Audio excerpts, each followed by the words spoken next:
Después de haber recibido el suministro de vida y el agua viva que sacia nuestra hambre y sed, entonces estamos listos para combatir. Esta guerra nos da un cuadro que describe la batalla que existe entre la carne y el espíritu. Bienvenidos al Estudio Vida de la Biblia. La Biblia es la revelación de Cristo como vida. El Señor Jesús dijo: "Yo soy la vida y he venido para que tengan vida".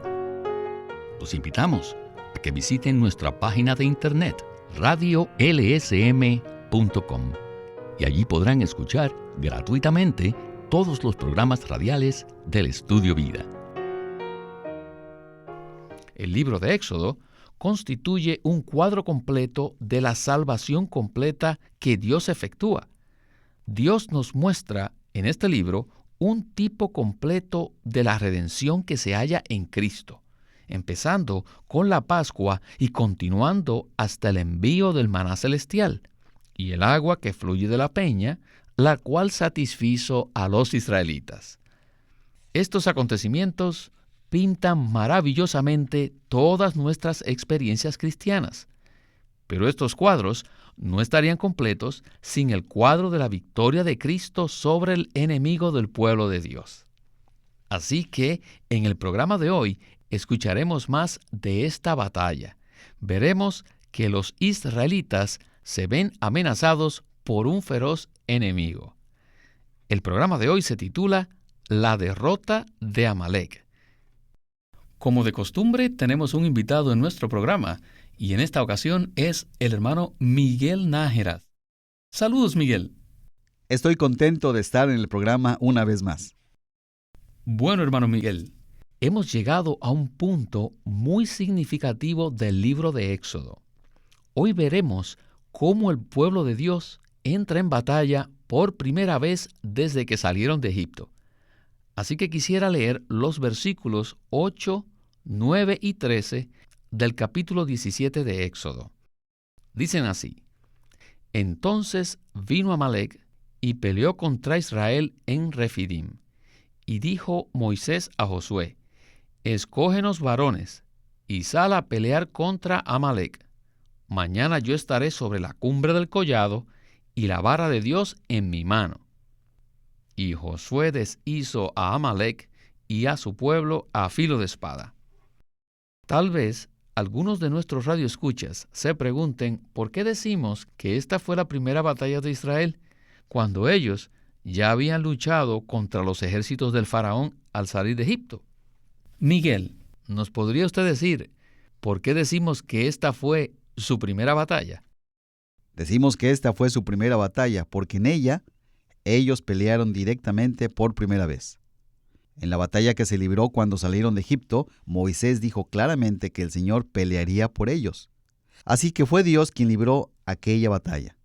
Y los israelitas fueron los beneficiarios de la gloriosa victoria que Dios obtuvo a favor de ellos. Ellos no hicieron nada. De hecho, se les dijo que estuvieran firmes y que vieran la salvación que Jehová haría con ellos, que Jehová pelearía por ellos y que ellos deberían permanecer tranquilos. Lo único que ellos hicieron fue cruzar las aguas que habían sido divididas. Ellos pasaron al otro lado, y Dios destruyó por medio de las aguas los ejércitos egipcios. Pero en la batalla contra Amalek se seleccionó a ciertos hombres de los israelitas para que pelearan. Así que Dios no es el único que participa en esta batalla, y lo hizo de una manera encubierta, sino que los israelitas también se involucran directamente. Esto es muy significativo, pues indica que hay ocasiones, tales como lo ocurrido en el paso del Mar Rojo, cuando Dios pelea directamente y no nosotros. Pero hay casos y con ciertos enemigos que nosotros debemos pelear en cooperación con el Señor Jesús, quien es el protagonista principal de dichas batallas. De ahí que la batalla contra Amalek fue en efecto la primera batalla, y por ser así, está llena de significado espiritual y de lecciones espirituales, para el beneficio de los que buscan al Señor. En la vida espiritual existen experiencias decisivas, y hacerle frente a la carne es una de ellas. Aquellos radioescuchas que han sido preparados por el Señor y que desean avanzar en una experiencia más profunda, Tal vez este sea el mensaje que ellos necesiten, pues muestra cómo ponerle fin a la carne, lo cual nos introduce a una vasta esfera de experiencias espirituales que lo llevan a uno a conocer el cuerpo de Cristo y a vivir en él, lo cual es la meta de la economía de Dios. Muy bien. En la primera parte del mensaje veremos que la secuencia de los acontecimientos que ocurrieron antes de que se peleara esta batalla tiene mucho significado.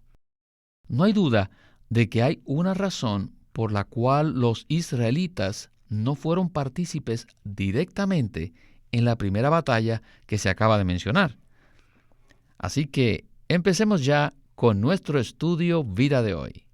Now we come to a point Ahora hemos llegado a un punto which would confirm that this book que confirma que Éxodo presenta un cuadro cabal de la salvación completa que Dios efectúa.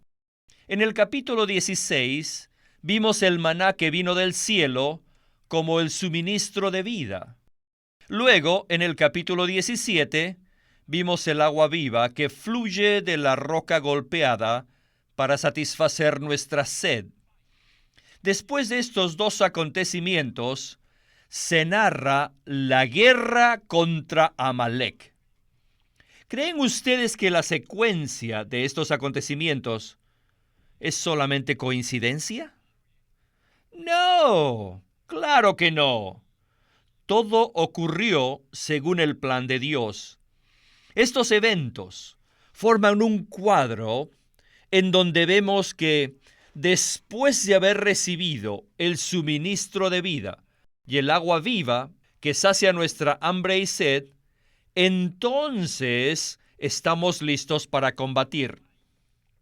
Esta guerra nos da un cuadro que describe la batalla que existe entre la carne y el espíritu. Hasta este punto, en la Biblia, nadie había luchado contra Israel. Esto significa que desde el momento en que fuimos salvos y bautizados, no debería haber ninguna batalla, hasta que la carne se levanta a combatir contra nuestro espíritu regenerado. La carne es un enemigo verdadero que nos frustra e impide que avancemos con el Señor.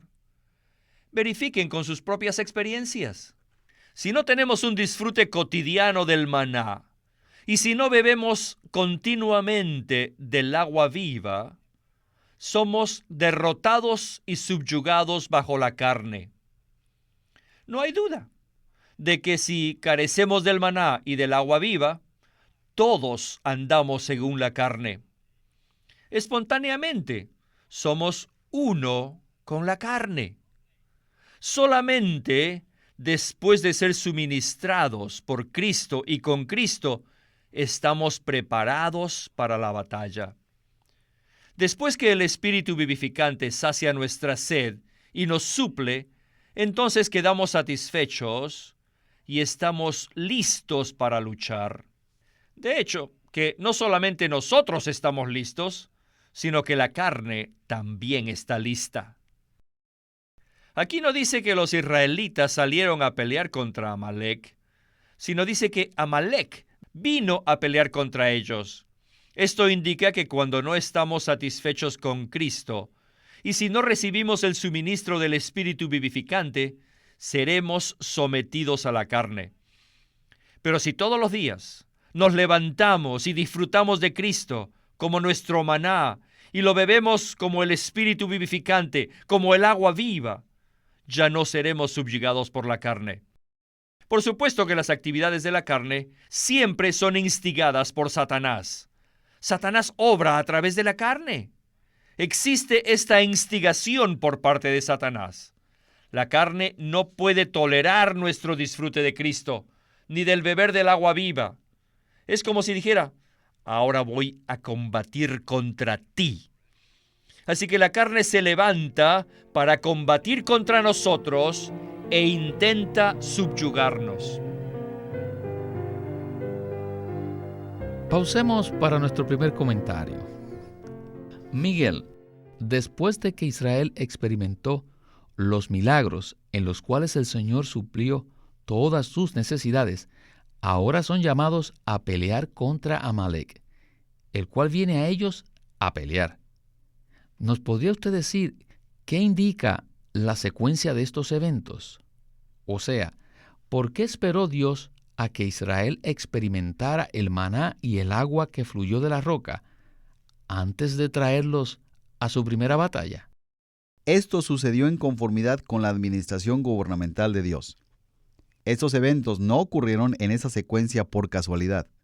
En ellos vemos que para pelear contra Amalek, el pueblo de Dios necesita el maná y el agua viva.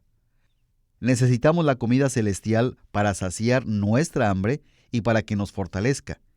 Y necesitamos el agua viva para que apague nuestra sed.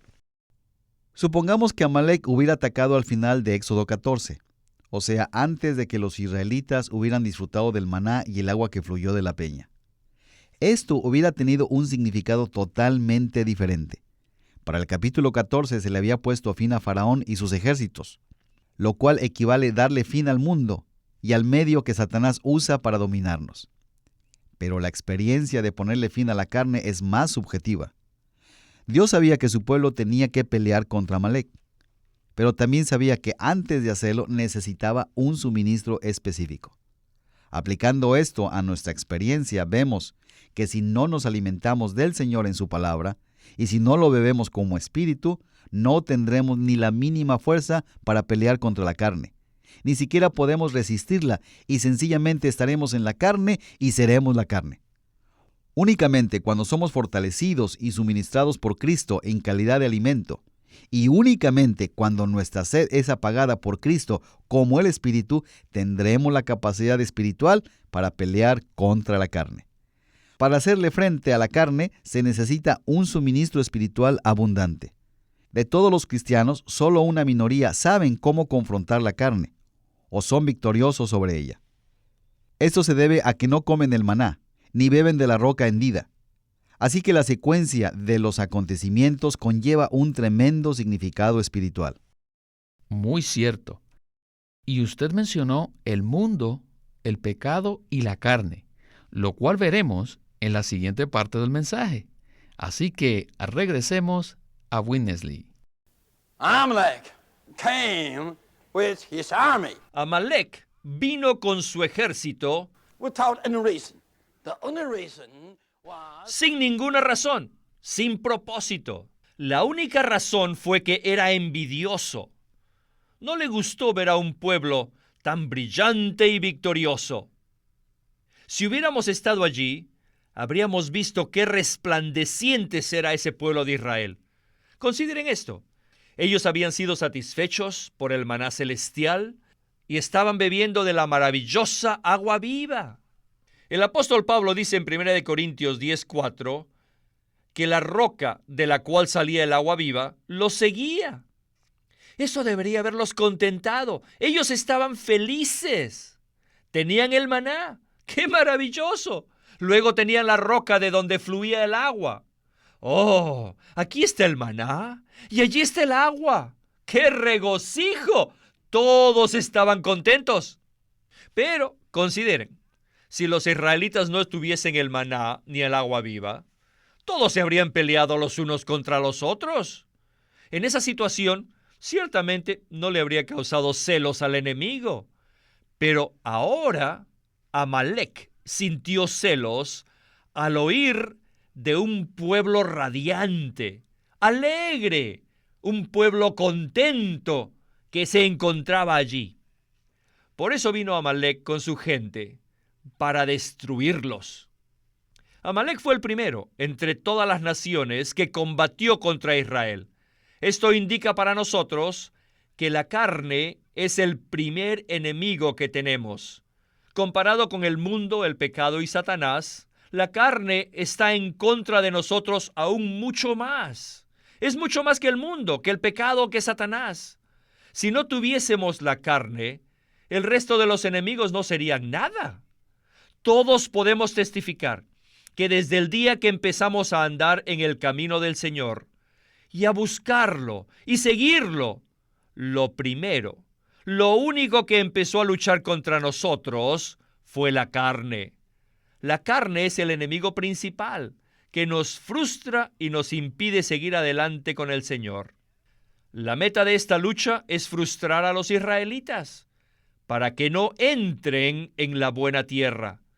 Bajo la dirección de Dios, todos ya sabemos que esto significa que tenemos una meta, la cual es poseer al Cristo todo inclusivo. Sí, hemos sido salvos, tuvimos un éxodo maravilloso, cruzamos el Mar Rojo y atravesamos bastante parte del desierto. Hemos tenido muchas experiencias maravillosas. Sin embargo, todavía no hemos alcanzado la meta de entrar al Cristo todo inclusivo. La meta aún está por delante. Ahora, en este punto, el enemigo Amalek vino para impedirnos seguir adelante. Son muy pocos los que han entrado totalmente al pleno disfrute del Cristo todo inclusivo. ¿Por qué? Debido a que hemos sido frustrados principalmente por la carne. Esta parte del mensaje revela de manera concreta los enemigos que frustran al pueblo de Dios, que son el mundo, el pecado y la carne. La mayoría de nosotros pensaríamos que el enemigo principal que nos frustra sería el pecado. Sin embargo, Amalek representa la carne como nuestro enemigo principal. ¿Qué tal si nos comenta por qué la carne es nuestro enemigo principal? Pensar que el pecado es nuestro enemigo principal revela, en primer lugar, que nos hallamos en una etapa bastante elemental en el crecimiento en vida. Y en segundo lugar, tal vez indique que nuestra perspectiva de la vida cristiana todavía permanece en el ámbito de la ética, en la esfera del bien y del mal, en lugar de tener la perspectiva de la economía de Dios. Cuando tenemos el punto de vista de la economía de Dios, vemos lo horrendo que es el pecado. Pero también nos damos cuenta que la carne es el enemigo número uno. La carne es nuestro principal enemigo porque en nuestra vida cotidiana es ahí donde radica la batalla. En Gálatas 5, Pablo expresa esto claramente, cuando habla de las obras de la carne y del fruto del Espíritu. Habla de que necesitamos andar por el Espíritu para no satisfacer los deseos de la carne. Habla de los que son de Cristo han crucificado la carne. En Romanos 8 también se habla de la carne. Así que con relación a la experiencia, la carne es el enemigo principal, pues siempre nos afecta de una manera agresiva. Además, el mundo, el pecado, Satanás lo usa para destruirnos. La carne es como un salón donde se reúnen el pecado, Satanás y el mundo. Cuando Satanás decide atacarnos, él tiene que usar un medio, la carne. El pecado, por su parte, radica en la carne, según Romanos 8:3. Y el mundo está bastante ligado a nuestra carne. De ahí que la carne es nuestro enemigo principal, no solamente en cronología, sino también en cuanto al significado espiritual. El Señor dijo a Moisés que habría guerra contra Amalek de generación en generación. Esto indica que la batalla contra la carne durará durante toda nuestra vida terrenal. Y solamente cuando nuestro cuerpo sea transfigurado, cuando sea como el cuerpo del Señor, cesará la lucha contra la carne. Consecuentemente, estamos en guerra contra ella. Así vemos que la carne es nuestro principal enemigo. Este es un hecho, y si no lo vemos así, tal vez esto sea una evidencia negativa que comprueba esta realidad. Pues tal vez la carne, queriendo engañarnos, se resiste a que reconozcamos este hecho, pues no quiere que la descubramos, que la identifiquemos como el enemigo número uno. Pero en Cristo y a la luz de su palabra, tenemos que afirmar que la carne es el principal enemigo que ataca al pueblo de Dios con el fin de estorbarles para que no disfruten a Cristo y para que no se edifique el cuerpo de Cristo. Muchas gracias por este comentario. Bueno, en la última parte de este mensaje abarcaremos el versículo 9 del capítulo 17. Así que permítame leérselos. Y dijo Moisés a Josué: escógenos varones y sal a pelear contra Amalek. Sigamos adelante con Witness Lee. Now we go on to the defeat of Amalek. Ahora, proseguimos para ver la derrota de Amalek. In verse 9 of Exodus 17, En Éxodo God 17:9, told Moses, Dios le dijo a Moisés que le dijera a Josué que escogiera varones. La palabra varones se traduce en hebreo con varias palabras. El significado aquí no se refiere a los hombres fuertes, sino más bien a una persona débil. A los ojos de Dios, todos los hijos de Israel eran débiles. Entonces, ¿cómo nos ve Dios a nosotros? A sus ojos, todos nosotros, incluyéndome a mí, somos personas débiles. Dios no usa a los fuertes para la pelea. Según nuestro concepto, nosotros, por supuesto, nunca escogeríamos a los débiles, sino a los fuertes. Pero el significado aquí se refiere a los débiles. Esto me molesta, que el Señor le dijo a Josué que escogiera varones débiles. ¿Pueden imaginarse esto? Que los hombres victoriosos de ese entonces eran los hombres débiles. Y así fue. Entonces dígame, ¿quién peleó la batalla?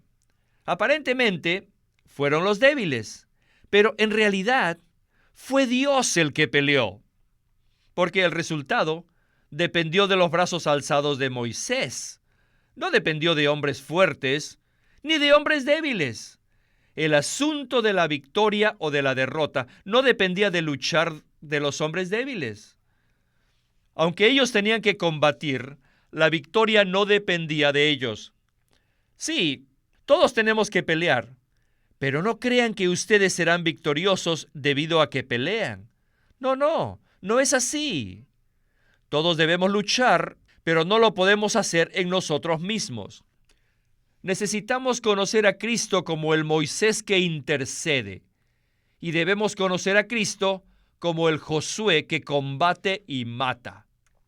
Y además de conocerlo de esta manera, debemos experimentarlo en muchos aspectos, tales como el maná que nos alimenta, el agua viva, el Espíritu, aquel que intercede en los cielos, que es el Cristo ascendido, y el Espíritu que mora en nosotros, el cual es, hoy día, nuestro Josué en la práctica.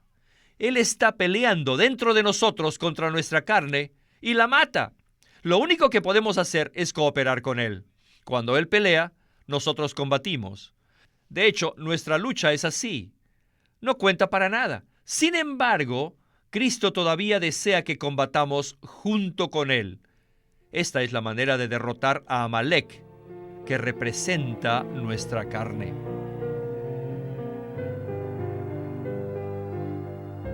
Pues bien, como escuchamos, el significado que tiene la palabra varones en hebreo se refiere a hombres débiles, lo cual suena muy raro para nuestro concepto natural. Sin embargo, ¿por qué usó el Señor a hombres débiles para combatir en la primera batalla tan importante? Debemos darnos cuenta que con relación a este enemigo, todos somos débiles. No hay ningún fuerte que le haga frente. Aún pensar que somos fuertes proviene de la carne. Sencillamente somos demasiado débiles para pelear contra ella. Este es el significado de la palabra, débil. No obstante, tenemos que hacerle frente. Tenemos que cooperar con el Señor. Y esto es lo que significa la palabra hombres. Necesitamos cooperar con Josué, es decir, con Cristo el Espíritu. Así que como seres humanos necesitamos cooperar. Sin embargo, Dios no usa personas fuertes. Más bien, usa personas débiles que reconocen que lo son. Personas que saben que sin el Espíritu no pueden hacer nada, y por ende cooperan con Él. Me gusta lo que dice Romanos 8:13 con relación a esto. Mas si por el Espíritu hacéis morir los hábitos del cuerpo, los que experimentan esto son aquellos que son débiles y que lo reconocen. No obstante, llevan a cabo lo que le corresponde, pero lo hacen por el Espíritu. En conclusión, solo personas débiles cooperan con el Cristo celestial, con el Cristo que mora en ellos, y así destruyen a Amalek. Bueno, hermano Miguel, este tema es tremendo y lo abarcaremos de nuevo en los programas venideros. Así que muchísimas gracias por haber estado con nosotros y que se repita su visita. Gracias por invitarme.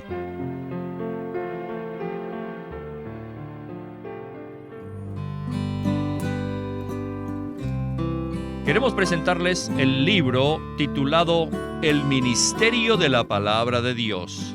En este libro, Watchman Nee presenta que aunque Dios le place que anunciemos su palabra, la medida de nuestra utilidad a Él como ministros de la palabra no es el gran cúmulo de conocimiento bíblico que tengamos, ni la elocuencia con que presentemos la verdad, sino el grado al cual el Señor haya quebrantado nuestros sentimientos, nuestros pensamientos, nuestras opiniones y nuestras cualidades.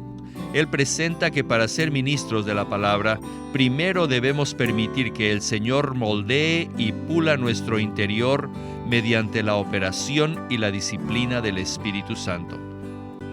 Así que le recomendamos este libro, El Ministerio de la Palabra de Dios, escrito por Watchman Nee. Queremos animarlos a que visiten nuestra página de internet, libroslsm.com. Allí encontrarán los libros impresos del ministerio de Watchman Nee y Witness Lee, la Santa Biblia versión recobro con sus notas explicativas, y también encontrarán folletos, himnos, varias publicaciones periódicas y libros en formato electrónico. Por favor, visite nuestra página de internet, libroslsm.com. Una vez más, libroslsm.com. Queremos presentarles la versión recobro del Nuevo Testamento. Las verdades recobradas y la herencia de los creyentes deben ser poseídas y disfrutadas por todos los creyentes hoy día. El Nuevo Testamento versión recobro reúne en un solo tomo todos estos aspectos notorios del recobro de la verdad y la experiencia de la vida cristiana. Ojalá que todos ustedes puedan tener acceso a conseguirse una versión recobro del Nuevo Testamento. Puede conseguirlas en su librería cristiana más cercana o llamando o escribiendo a Living Stream Ministry. Llámenos a nuestro teléfono gratuito 1-800-810-1149. 1-800-810-1149. Además, si desean, pueden comunicarse con nosotros enviándonos un correo electrónico a estudiovida@lsm.org. Una vez más, estudiovida@lsm.org.